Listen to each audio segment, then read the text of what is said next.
Beste mensen, zo langzaamaan naderen we het einde van dit jaar. En dan sluiten we een heel bijzonder jaar af. Corona, dat heeft ons leven allemaal veranderd en op zijn kop gezet. En net hier aan het einde van het jaar willen we echt stilstaan bij wat extra aandacht voor elkaar.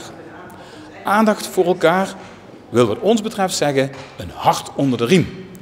Wij willen 250 mensen die het echt verdienen een hart onder de riem steken.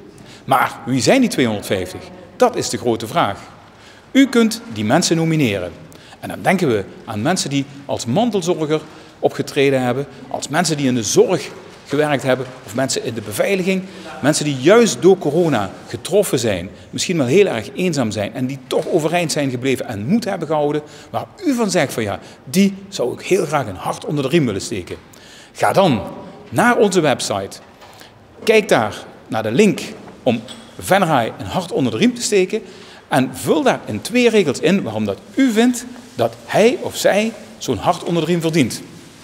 Wij gaan er dan voor zorgen dat nog voor de kerst dat hart onder de riem ook daadwerkelijk bij hem of haar terechtkomt.